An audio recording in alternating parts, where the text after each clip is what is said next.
please buy the bottle because it's really beautiful, quite heavy. To me, again, welcome back guys to another video. This one I'm actually really excited about because I know it's received a lot of hype on social media. I think a lot of people are really enjoying this fragrance, and it is one of the most newest releases from the house of Amouage, which is I think an Oman based company, Middle Eastern based company, and they really have some spectacular fragrances. There are some that I don't like, but equally that's going to be like every fragrance house, right? There'll be some that you really don't like and some that you absolutely love, and I love quite a few from this house, particularly this one that's just launched.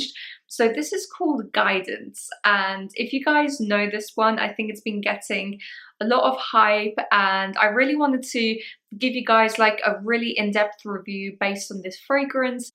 A lot of people, they tend to blind buy, and this is something, please guys, even following my review, don't blind buy this fragrance. Sample it first, and if you do really enjoy it, then please buy the bottle because it's really beautiful. We'll just jump straight into the description of this particular fragrance from the house. So for a 50 ml, it's £230. And then for 100 ml, it's £320. And I'll just put like the dollars equivalent up here. So quite an expensive fragrance. It's not on the cheaper side, so please take that into consideration, and that's why I said sample it before you buy it, especially because of it being a little bit more on the pricey side. We'll just jump into the description. A spellbinding and novel interpretation of the Amouage triad of rose, frankincense, and ambergris. Guidance reads like a poem, smells like an embrace, and feels like a word of wisdom. Wow. Quite heavy words here. Winner of the prestigious Best Perfume in High Luxury Award at Belgium Beauty Awards 2024. So clearly it's a renowned fragrance. I mean, it's won an award, it's doing super duper well, and I definitely see why.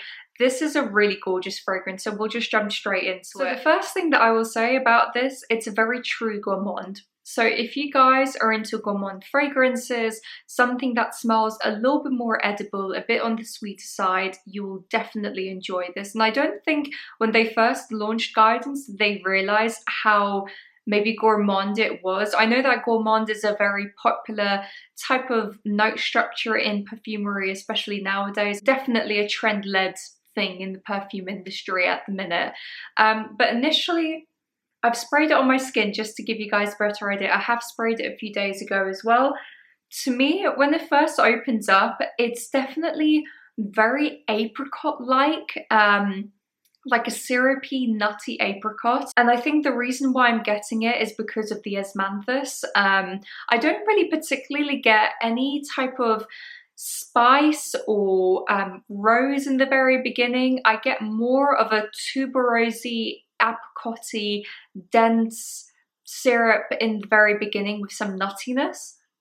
And then followed by that, you kind of get like, weirdly, a hazelnut milkshake kind of vibe as it starts to dry down. It's almost like, you know, when you go, and I'm not saying it smells like coffee by the way, but you know when you go to like a cafe and you ask for hazelnut syrup in your coffee or your latte, this kind of smells like that. Frothy, warm, milky hazelnut kind of milkshake in the middle. I don't know if anyone's ever described it like that, but that's genuinely kind of like what I smell. And then what's really unusual about this fragrance, it then goes down, to me, again, this is just what I'm kind of getting from this fragrance, which is really odd, but like a Turkish delight, apricot-y hazelnut croissant. I don't even know if that exists, but it's almost like you had a baby between rose, orange blossom, or I can't even speak, orange blossom Turkish delight with a buttery hazelnut croissant.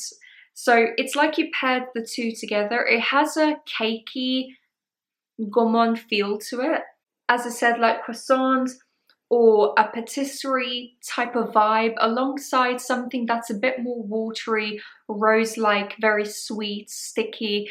So almost as if those two had a baby together. So that's why I said to you guys, to me it smells like a very true gourmand.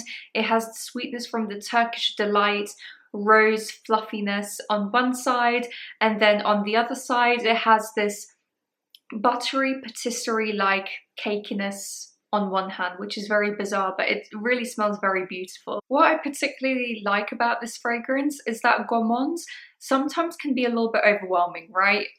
Almost too sickly sweet or too dense, and it feels unwearable. Whereas with this particular fragrance, because there's so many components in it, it does feel very wearable. It doesn't feel too dense where you feel like you're genuinely smelling cake on yourself. I think with the Osmanthus giving it a bit of an apricot lift brightness alongside some rose and like this buttery, nutty kind of quality to it, it's really very beautiful. It's not overly gourmand, it's not sickly sweet, it's not headache inducing, and that's one thing that I can appreciate about this fragrance. Honestly, there are some gourmands out there which are just unwearable to me. And you know, when I was really thinking about it, I thought to myself, what does this fragrance remind me of? And I've literally come up with the perfect description of how this smells like. So imagine, right? Hang on a minute, keep with me. Imagine Lyra from Xerjoff, you know, that nutty almond, why am I saying it like that? Almond, nutty Biscoff kind of vibe. Imagine that fragrance had a baby with Soleil Neige from Tom Ford. And if you guys know Soleil Neige from Tom Ford, it's like a cloud of fluffy, sweet orange blossom, almost smells like Turkish delight with some rose. So imagine those two had a baby. That is guidance from Amouage. To me, that is exactly how it smells like. So if you have either of those samples or those fragrances in your collection, just spray them side by side, mix them, layer them, and honestly, you will get guidance from Amouage. I cracked the code. It's really beautiful, it's floral, it's gourmand, it has lots of beautiful aspects to it. Another great thing about this fragrance, it has really fantastic longevity on your skin. So even if you don't want it to be overly projecting, it will slowly obviously become more and more intimate. But I feel as though if you're particularly, I don't know, if you're with your partner on a date, or I don't know, if you're out with the girls and you don't want to be smelling too overwhelming, this one's fantastic for that. If you just want to have something that smells really cozy, not particularly overly sexy or overbearing in any type of way, then I think this is perfect. It does have decent projection. I kind of got about 2 or 3 hours of projection and decent sillage as well. I even went to shower afterwards and I still got a little bit of it on my skin. So yeah, I would really highly recommend this fragrance. There are some that I tried recently, like Love Delight, which I didn't get on very well with. So this was actually a really nice surprise from the House of Amouage.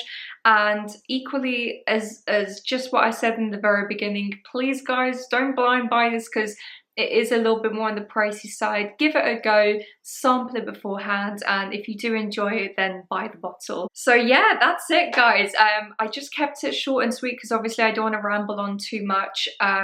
If I really enjoy a fragrance, you'll know it, because you can see it from my facial expressions. My face does not lie, and this is one that I really enjoyed. In terms of like a mark out of 10, honestly, I would give it a solid 8-9 out of 10. I really enjoyed this fragrance. I might actually be tempted to buy a bottle. I'm not too sure yet. I'm kind of like umming and ahhing about it. Give this video a like, thumbs up, all of that jazz, and I'll catch you on my next one. Bye guys.